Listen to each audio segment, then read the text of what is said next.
Setelah perjalanan panjang dari Batavia, kita tiba di Bandung.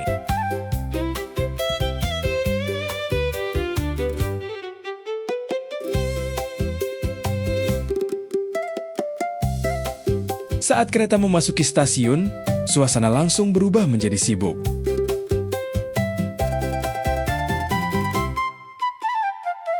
Penumpang turun dengan barang bawaan mereka, sementara kendaraan menunggu di luar untuk membawa mereka melanjutkan perjalanan.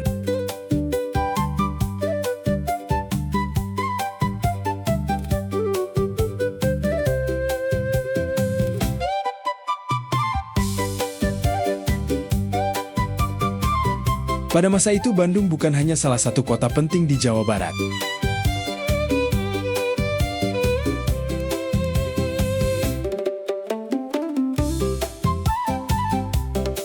Kota ini juga menjadi pusat jaringan Staatspoorwegen di Pulau Jawa.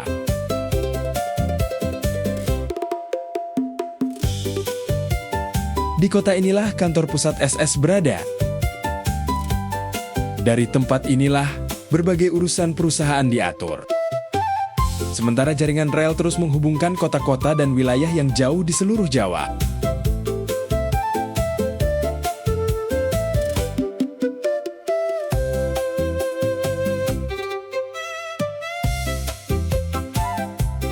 Di balik jaringan yang begitu luas, terdapat organisasi besar dengan ribuan pegawai dan berbagai bagian yang bekerja setiap hari.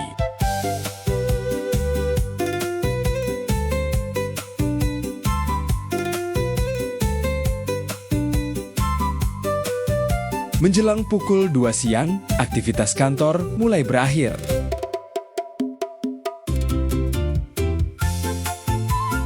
Para pegawai bergegas meninggalkan tempat kerja, sementara di luar, lalu lintas Bandung terus bergerak di bawah pengawasan polisi.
Namun pekerjaan Staatspoorwegen tidak berhenti di ruang kantor. Di balik kereta api yang setiap hari membawa penumpang dan barang, terdapat gudang-gudang besar yang menyimpan berbagai kebutuhan untuk menjaga jaringan ini tetap berjalan.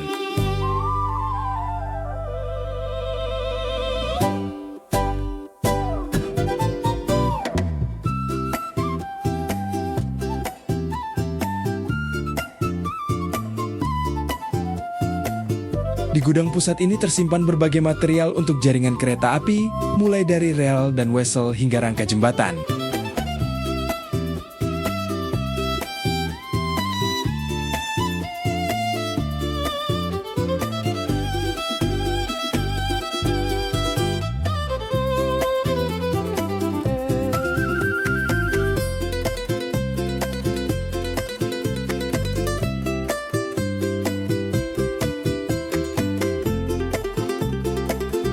Sebuah jembatan seberat 4 ton dan panjang 8 meter tampak sedang dikeluarkan dari tempat penyimpanannya. Setelah cukup melihat Bandung, perjalanan kembali dilanjutkan. Di stasiun Cicalengka, lokomotif diganti sebelum perjalanan dilanjutkan menuju Cibatu. Dari sini, lintasan mulai menanjak.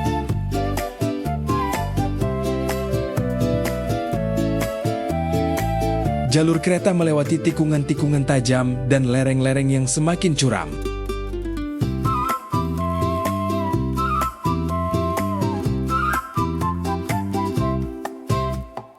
Sekarang kita berada di daerah Kadungora.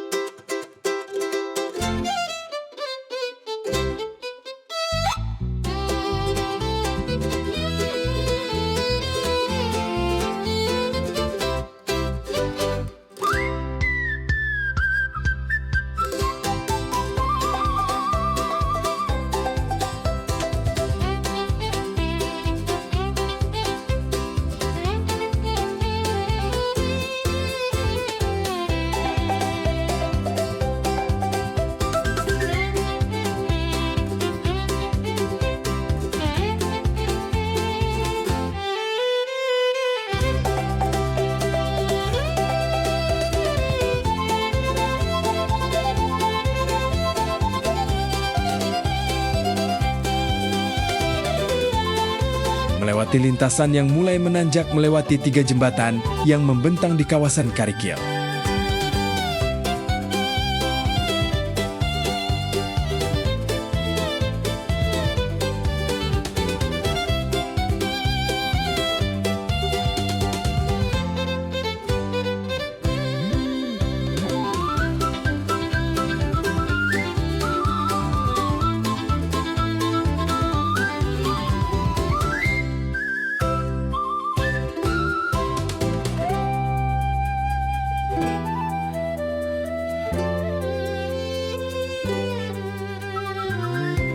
Dari sini, kereta kembali bergerak menuju Cibatu.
Dari balkon belakang kereta inspeksi direksi, juru kamera Carly terus bekerja.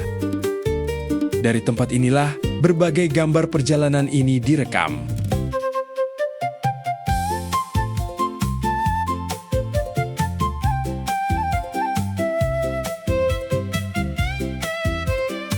Saat kereta ekspres tiba, suasana di sekitar stasiun segera berubah menjadi ramai.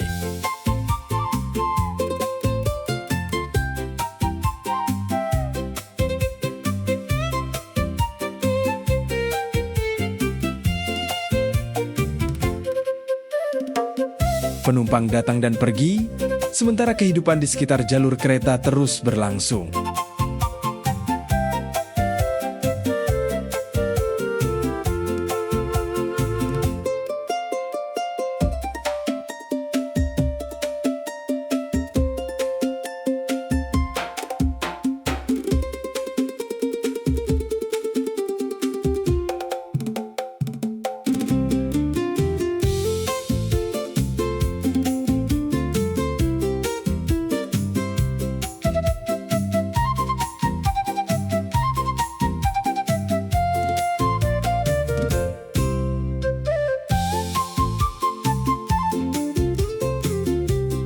Perjalanan dilanjutkan menuju Tasikmalaya.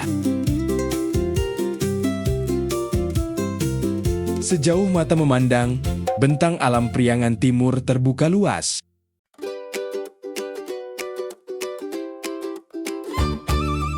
Kereta terus melaju, diiringi pemandangan yang perlahan berganti di sepanjang jalur.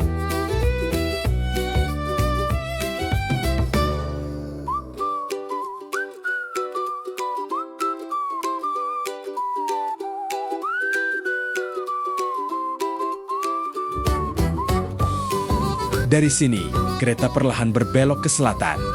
Jalur utama ditinggalkan dan perjalanan memasuki lintasan cabang yang lebih sunyi.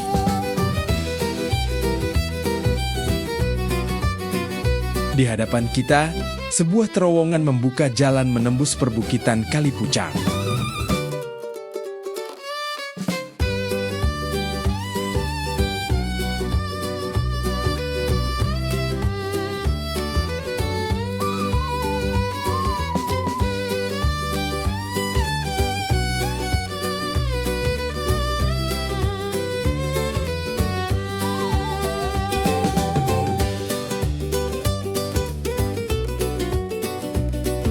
Pada masanya, lintasan ini menjadi salah satu proyek kereta api paling menantang di bagian selatan Pulau Jawa.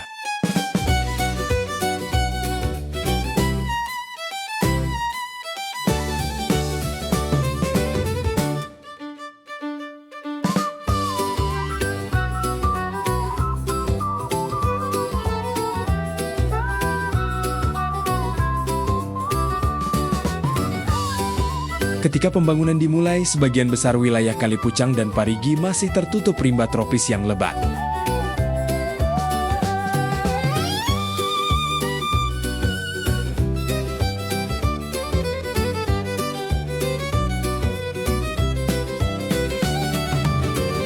Untuk membuka jalan melintasi pegunungan, Staatspoorwegen membangun jembatan-jembatan baja dan terowongan yang menembus langsung perbukitan.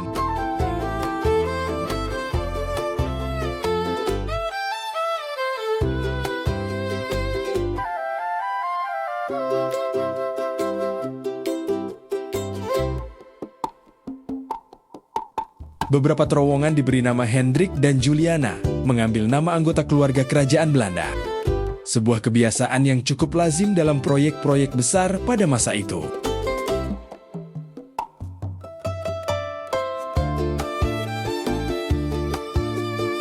Namun, mahakarya terbesar dari jalur ini berada sedikit lebih jauh ke barat.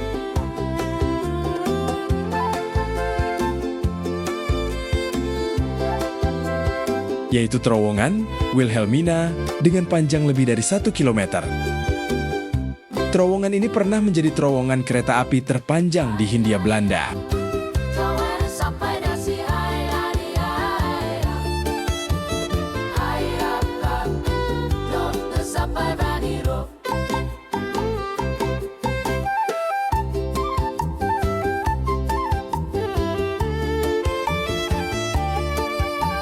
Setelah melewati perbukitan, jalur ini akhirnya turun menuju dataran pesisir.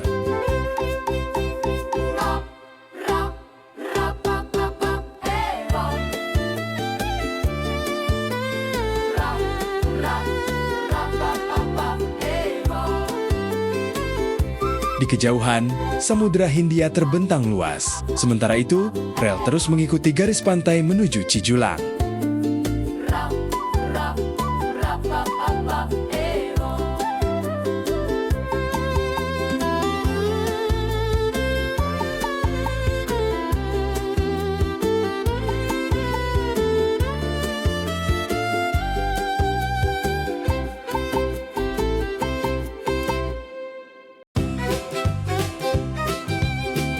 Seluruh lintasan ini membentang sekitar 80 km, menghubungkan pedalaman Priangan Timur dengan pesisir Samudra Hindia. Perjalanan kita pun berakhir di sini. Namun lebih dari seabad kemudian, gambar-gambar ini masih membawa kita kembali menyusuri jalur-jalur kereta api yang telah lama berlalu.